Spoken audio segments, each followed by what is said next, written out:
So let's talk about the shock to the brokerage world, the lawsuit that came out.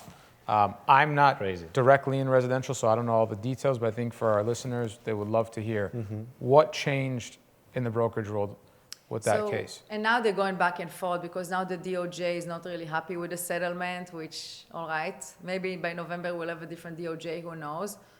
But regardless, yes, starting August, we have to have a buyer's agreement, an exclusive buyer's agreement, which I'm all for because I work with buyers and, buyers are not necessarily loyal. So I would love to have some sort of like exclusivity. But you also have to put a fee. Let's say that, you show them all these places. Let's say the only one place that doesn't offer a sellers doesn't offer a buyer's agent commission. What do? Because even if you have money, and I point to Robert, but if you have money, and I show you, like, I don't know, just saying $5 million house, and I tell you, okay, but my fee, the 2.5%, whatever, 2%, it's like $150,000. I just don't see buyers cutting us a check, whether if you have money, whether if you scratch the 20% down payment. So I think that's the tricky part. Let's bring it back for a quick second. So you have to sign an exclusive agreement with the buyer. So the buyer can't get another broker. They have to work with you for a certain Exactly, and you can do it for one showing, you can do it for 2 showings, you can do it for 6 months. So that's good for brokers in that sense. In that sense, 100%. That's good. The tricky part is you have to, legally, from what I understand, is to disclose what are your fees in the event the seller doesn't pay commission. I think that's the tricky part, because are you going to charge flat fee, like $1,000 for you driving around? Are you going to charge 150, 2.5%, 1%, 2%? Whatever fee you charge is going to be a conversation with your buyer.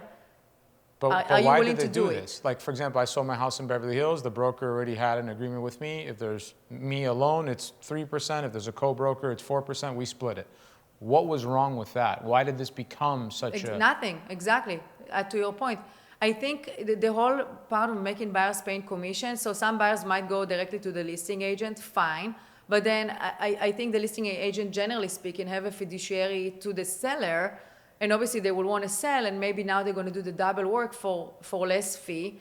And sellers, to your point, why is this lawsuit? I don't understand it either, because the sellers, no seller is like forced to sell with an agent. You can do for sale by owner and deal with the crap. Good luck. And if you want to sell, then you can say, okay, I'll sell, but okay, 2% to you, 2% to incentive to the buyer's agent. You cannot. The commissions were always negotiable. Right. So I don't understand it. I will hope that we have enough professional here to not take a listing without some sort of compensation to the buyer's agent. I would probably see commission get cut, but I would hope to God I'm not going to see a 0% in the MLS. Actually, we're not supposed to do it on the MLS anymore. Yeah. But 0% offers, that's another thing, by the way. You're not supposed to have it on the MLS. The commissions are not supposed to be disclosed. Mm-hmm. So now you have a couple of other MLSs that go in private, and they say, we're going to disclose whatever we want. We're private. We are not going to maybe be associated with NAR. I mean, then you're talking about private equity firm buying an MLS in Colorado. So there are a lot of like unknowns, but the bottom line is you have to have a buyer's agreement. You cannot disclose commission on the MLS, and the seller technically doesn't obligate to pay for the buyer's agent. And I think that's where the tough conversation is like, okay, if you're a buyer, what's the fee? So who does this ultimately affect? The commissions are affecting the buyers. Yes. It's hurting the home buyer. Exactly, because if I see like 10 houses that don't offer any commission, why would I work for a buyer? Now, if you tell me, look, Maya, I just put 30% down, I don't want to pay you any fee. I'm just going to call the listing agent directly. I'm like, okay, good luck. I think it's tough. Look, you may be experienced in commercial real estate, but I work right now with a couple of home buyers. They never bought a property in their life. They need help. They need guidance. They need honesty. The listing agent obviously going to be honest as possible, but he's still obligated to the seller. So it's also the negotiation. That's the biggest thing I've seen. Well, it comes down to that.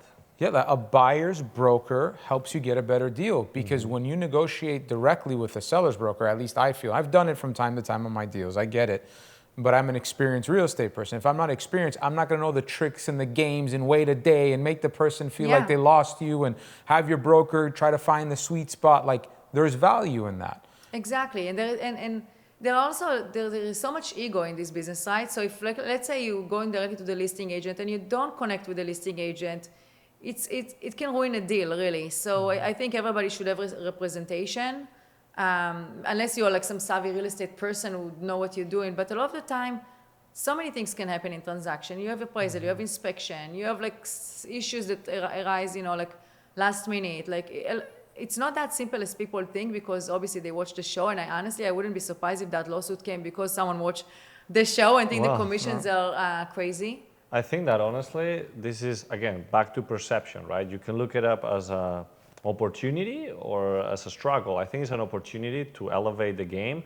And those that got their license to show their uncle a house are not going to be in the game anymore, because this is what we see a lot. 50% of agents are not even active. They're just like showing one thing and they're not providing real value. Right. Anybody can go see a house. Now, what Robert says is about really mastering the deal of negotiation. It's about finding the right property, but also negotiating the right deal. And when everything came out in the news with the lawsuit, I'm like, oh, great, like now I have to like deal with buyers and like explain to them the whole commission structure and so on, and they might have to pay me. But to your point, then I'm like, you know what? Like, there's too many people who are licensed who don't know what they're doing. I see the lack of professionalism here compared to, frankly, LA. Because in LA, if I send an email, people respond. Here, they don't even check their emails. Scheduling showings, the pictures look like crap. I mean, it's so many things. And even the house quality, the house quality between LA and Miami, the build and the grandeur of the homes, I'm sorry, you can't compete with like Beverly Park, Bel Air, and those areas compared to Miami. It's another level over there.